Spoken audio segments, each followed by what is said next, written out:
안녕하십니까. 예, 안녕하십니까. 로집사 법인회생센터의 이정엽 대표 변호사입니다. 네, 서동계 계사입니다.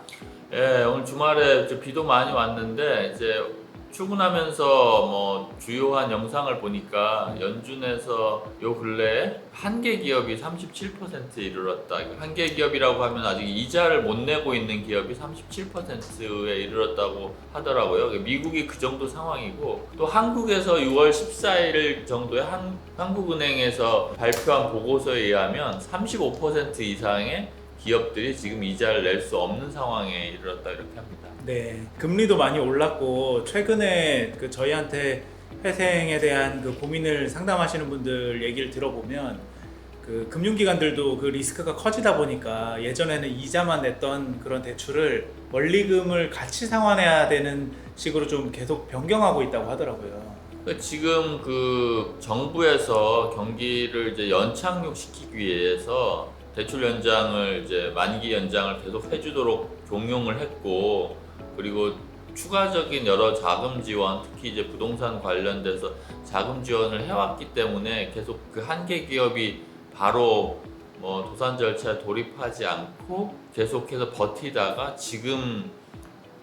올해부터 어쩔 수 없이 참다 이제 더 이상 이제 막다른 골목에 다다르게 돼서야 지금 여러 가지 이제 도산 절차를 문의를 하고 있는 것으로 알고 있고요. 예.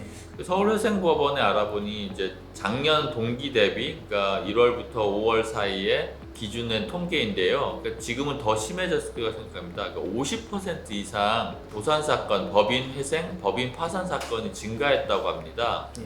이게 갈수록 추이가 이제 길어질 것으로 생각하는데, 그러면 한계 상황에 이른 기업의 대주주, 경영자, 그리고 그런 기업의 채권을 많이 가지고 있는 채권자들은 도대체 어떻게 해야 되는지 이 시간에 조금 알아보도록 하겠습니다. 예, 여러 가지 회사의 케이스들이 사실 있을 텐데 국내 가장 대표적으로 회생을 많이 하는 회사라고 치면은 제조업이 제일 많을 것으로 보이기는 하거든요. 예, 제조업들 회사들이 아무래도 제조 원가가 상승하고, 그다음 아까 말씀하셨던 것처럼 금리가 인상되고, 그다음 그거에 대한 원리금 상환 압박이 심해지고 이러면서 대출을 못 갚는 상황.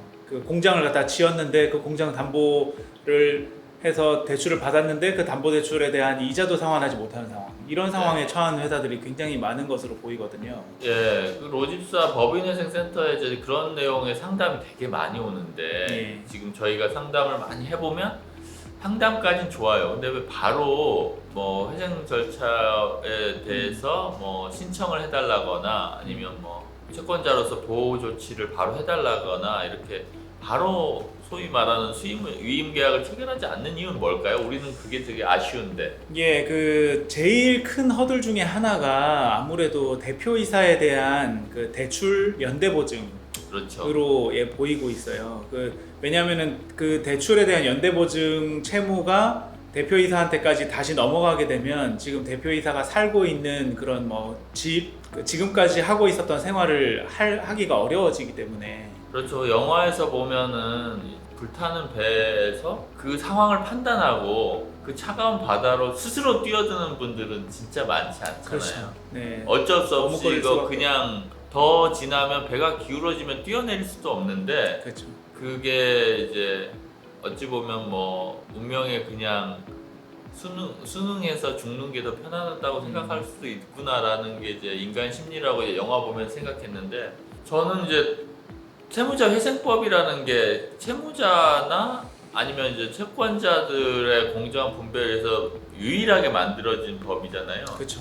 다른 법이 있나요? 다른 법이 없습니다. 사실 부채를 조정하는 방법은 기존에 이제 워크아웃이라는 제도를 통해서 하거나 또는 회생 제도를 통해서 하는 수밖에 없는데, 워크아웃이라는 제도는 지금 좀 많이 안 쓰이고 있는 이유 중에 하나도 부채 조정을 사실 현격하게 해주지 못하고 이자 정도만 조정하고 원금은 어떻게 상환하라 이런 식으로 이제 채권자가 자율 협약을 할 수밖에 없기 때문에 지금은 대부분의 대규모 회사들도 다 회생 절차를 통해서 진행하고 있거든요.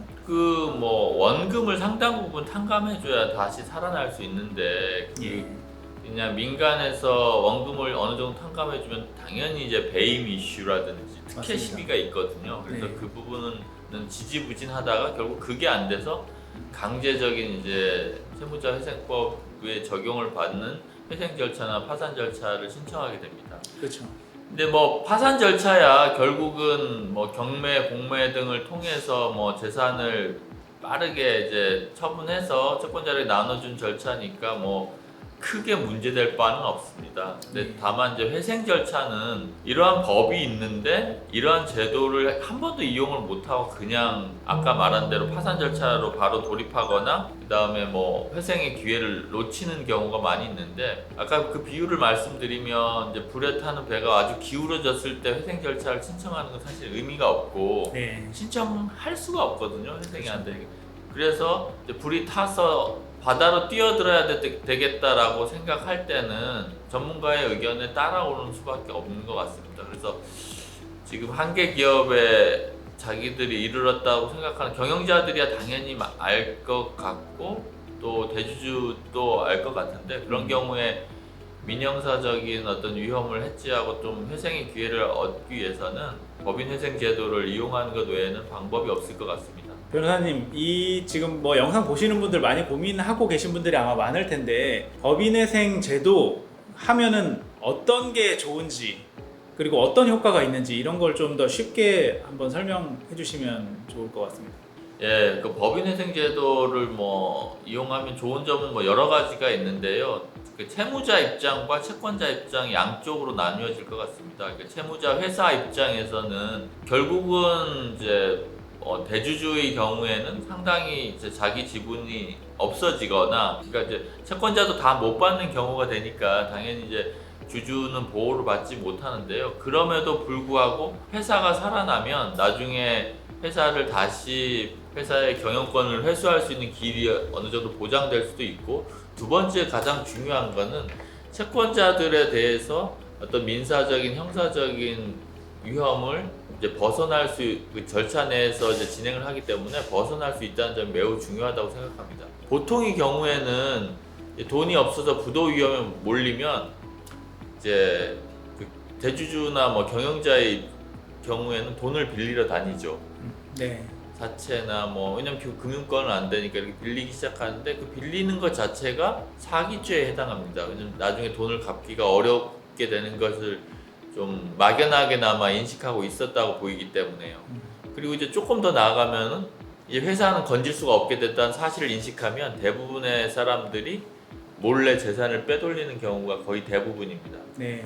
이거를 채권자들이 모르고 지나가면 상관이 없는데 그 많은 돈을 이제 떼이게 된 채권자들은 모든 재산 조사를 다 하도록 그렇게 법률적인 절차를 진행하거든요. 그 절차 내에서 그렇게 이제 재산을 빼돌린 게 드러나게 된다면 사기죄라든지 뭐 횡령 배임죄라든지 뭐 그다음에 이제 강제집행 면탈죄라든지 이런 형사적인 죄가 같이 기소가 될 우려가 있고, 그렇게 되면 사실 재기는 거의 불가능하고 뭐 짧게는 3년, 길게는 뭐 4, 5년까지도 그런 본인의 이제 회사가 도산됨으로써 이제 추가적으로 개인적으로 발생하는 그런 민형사상 소송에 휘말리게 됩니다. 그러니까 지금 말씀해 주신 거는 그 채무자 회사 입장에서 봤을 때 회생 절차를 하면은 그 받아들일 수 있는 효과가 임의적으로 막 돈을 빌리거나 아니면 돈을 이렇게 유출시켰을 때의 그런 생기는 형사적인 리스크 등을 줄일 수 있다. 예, 그리고 네. 그 단순히 이제 파산 절차나 뭐 이런 것보다도 이제 객관적인 지위에서 이제 회사가 가지고 있는 다양한 자산을 조금 더 원활하게 매각할 수 있는 장점이 있습니다. 그래서 개인적으로 뭐 회사 자산을 뭐 시장에서 팔려고 노력을 하실 텐데 사실 그것보다는 그렇게 되는 경우에는 여러 가지로 그 사는 사람 입장에서는 자산이라든지 여러 가지 권리 인수가 혹시 나중에 문제되지 않을까 이런 위험이 처하게 되거든요. 결국에는 다른 채권자들 일반인에게 그 매각 가액이 이제 사용되는 게 아니라 매각한 자산을 매각한 가액이 좀 그 경영자의 판단에 따라서 여러 가지로 다른 쪽으로 사용되기 때문에 나중에 그게 꼭 문제가 되는 경우가 있습니다. 네. 그리고 뭐 압류가 걸려 있거나 뭐 경매가 진행되거나 이런 경우는 사실 그 그냥 정상적인 방법으로 매각하기가 쉽지 않기 때문에. 예, 맞습니다. 그래서 뭐 이렇게 인허가권이라든지 아니면 뭐 특허권 중에도 또 좋은 특허권 혹은 또 영업적인 어떤 영업권이라고 할 수 있는 고객 같은 것들도 사실은 다 어느 정도 가치가 있는데, 그거는 이제 파산 절차에서는 그 가치를 시장에 매각하기는 되게 어렵고, 그렇다고 해서 그냥 어떤 채무자회생법상의 이제 법인회생 제도 없는 상태에서 또 인수하는 것도 사실 거의 한계 기업인 경우에는 거의 불가능하다고 생각합니다. 뭐 회생에서 여러 케이스가 있으니까 딱 하나라고 이야기하기는 어렵지만, 좀 일반적인 대표적인 케이스를 봤을 때 그러면은 대표자가 회생 절차를 신청했을 때 이점은, 하나는 일단 그 회사를 그래도 정상적으로 운영할 수 있다. 그리고 두 번째는 아까 그런 형사적인 리스크에서 조금 더 이렇게 자유로울 수 있다. 그리고 세 번째는 자산을 좀 더 정상적인 방법으로 매각해서 제값을 받을 수 있다. 뭐 이런 정도로 지금 요약을 해볼 수 있을까요? 예, 그게 이제 채무자 그 회생법에서 회사가 예. 이제 회생 신청을 하는 대표적인 여러 가지 이제 이점들이고요.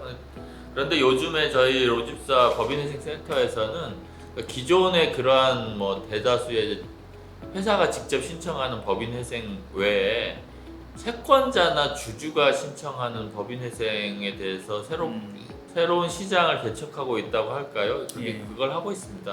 그러니까 일반적으로는 회사의 대표자가 내가 빚을 못 갚으니까 이 정도 채무를 조정하기 위해서 회생 갈게 라고 하는 게 일반적이라면, 지금 돈을 받아야 되는 사람 또는 투자를 한 사람이 회생을 신청한다는 거네요. 예, 맞습니다. 채무자 회생법에 이제 채권자라든지 주주가 회생 신청을 할 수 있는 어떤 자격 요건을 이제 기재를 해놨는데요. 사실 이제 많이 그게 사용되지는 않았습니다. 아주 특수한 경우에 사용됐고, 그럼에도 불구하고 그 종종 회생 제도가 그 다수의 채권자들의 어떤 빠른 피해 회복을 위해서 가장 좀 유용한 수단 중에 하나라고 생각을 되기 때문에 저희가 이쪽에 대해서 조금 더 새롭게 다양하게 이제 시도를 하고 있습니다. 그래서 회생법원에서는 사실 그 채무자나 주주의 회생 신청은 뭐 1, 2년 만에 한 번 할까 말까한 케이스여서 사실 좀 당혹스러울 수도 있고 뭐 엄격하게 봐야 되겠다 이렇게 생각할 수도 있는데, 저는 이제 그렇게 생각을 하는 게 아니고 오히려 이렇게 좀 새로운 방향의 제도도 많이 운용해 봐야 된다고 생각을 하고 있습니다.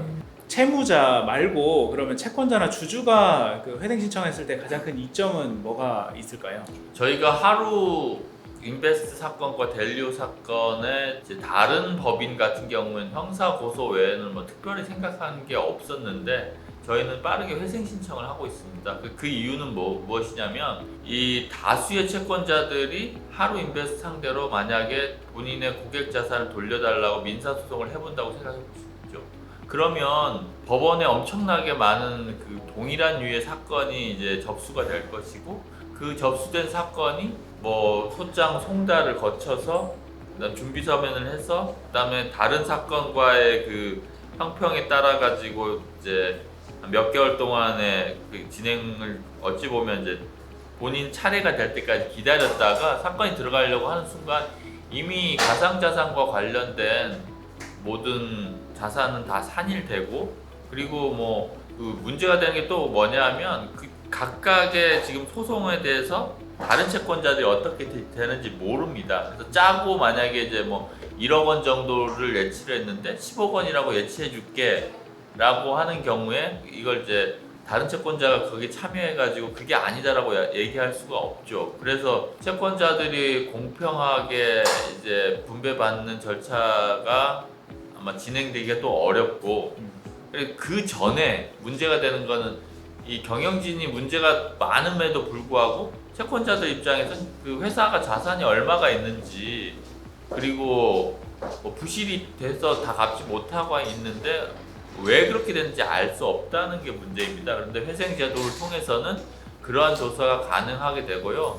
회생이 인가가 안 되더라도 그런 조사가 된 이후의 절차는 다양한 방법으로 빠르게 할 수 있다고 생각합니다. 그러면 그러니까 공정하게 자산의 배분을 할 수 있다, 이런 게 이제 장점이라고 보이는데, 채무자가 신청할 때처럼 뭐 그런 회사를 지키고 이런 효과도 똑같이 채권자가 신청할 때도 나타나는 건가요? 더 좋죠.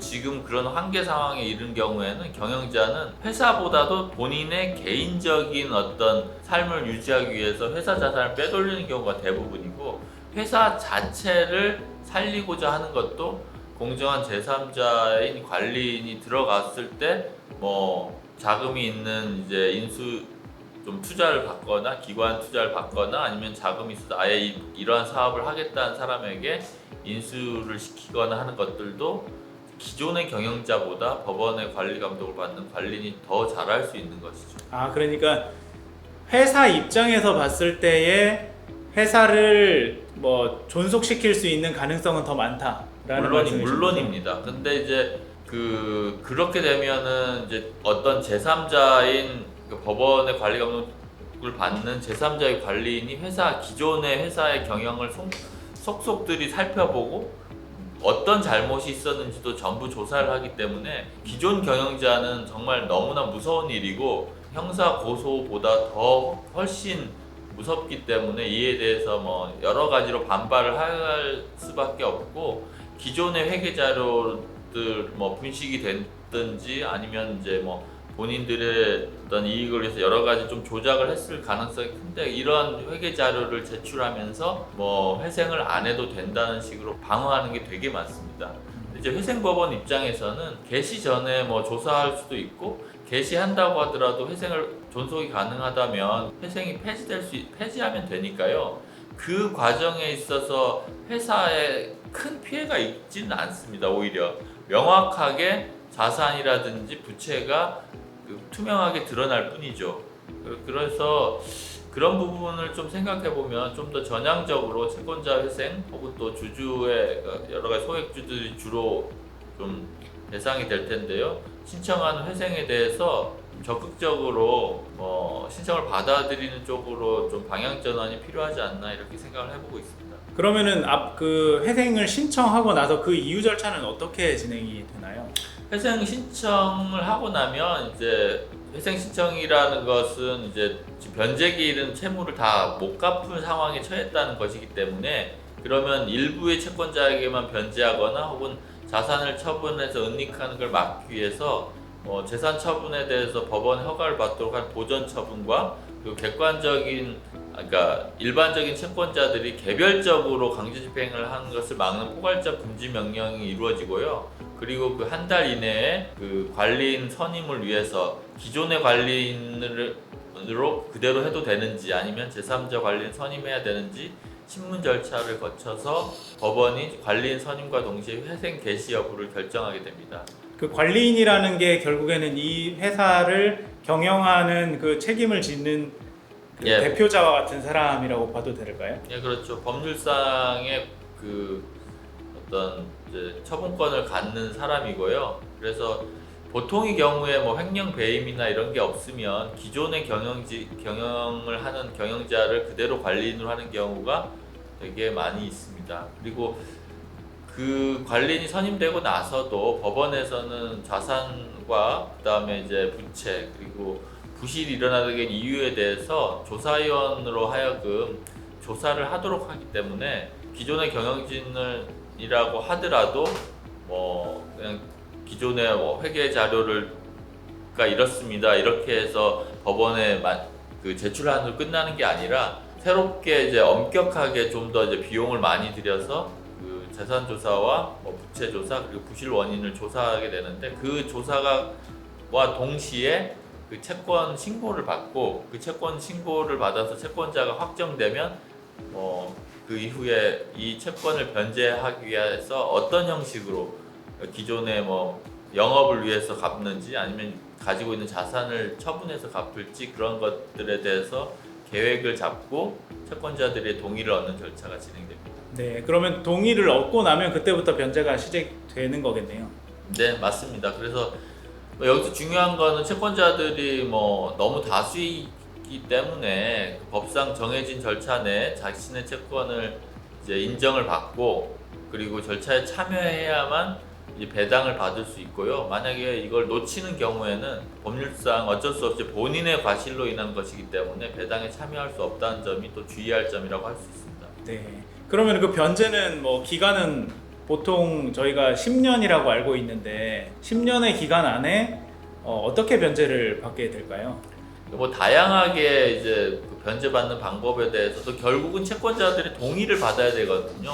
그래서 뭐 첫 해에 거의 대부분의 자산을 처분한 걸 받고 싶다라고 하면 그렇게 받게 될 것이고요. 영업이 좀 잘 된다라고 하면 그 영업한 것에 대해서 10년에 걸쳐서 쭉 안분해서 받을 수도 있습니다. 그리고 법인회생의 경우에는 못 받은 채권에 대해서 그냥 면책이 되는 게 아니라 그 이제 새롭게 회생 인가된 기업의 주식으로 가지고 있거든요. 그래서 회생이 잘 되면 결국 그 주식 가치가 또 올라서 결국 추가적인 변제를 받을 수 있는 길이 생기게 됩니다.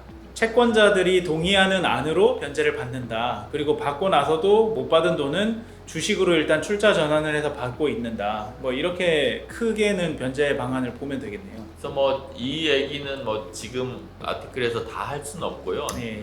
이제 저희 로집사 법인회생센터에서는 이제 보시는 시청자들의 사연을 받아서 그 사연을 법인회생제도나 혹은 개인회생제도를 통해서 어떤 식으로 솔루션을 제공할 수 있는지 계속해서 이 채널을 통해서 안내해 드리고 있으니까요. 그 사연을 뭐 익명으로 간단하게 적어 주시면 저희가 이런 상황, 이런 한계 상황을 어떻게 채무자 회생법으로 돌파할 수 있는지에 대해서 계속해서 다양한 사례를 또 이 채널에서 알려드리도록 하겠습니다. 네, 알겠습니다. 앞으로 그럼 법인회생에 관해서 여러 가지 그런 정보들을 좀 저희가 상담을 통해서 또 제공해 드리도록 하겠습니다.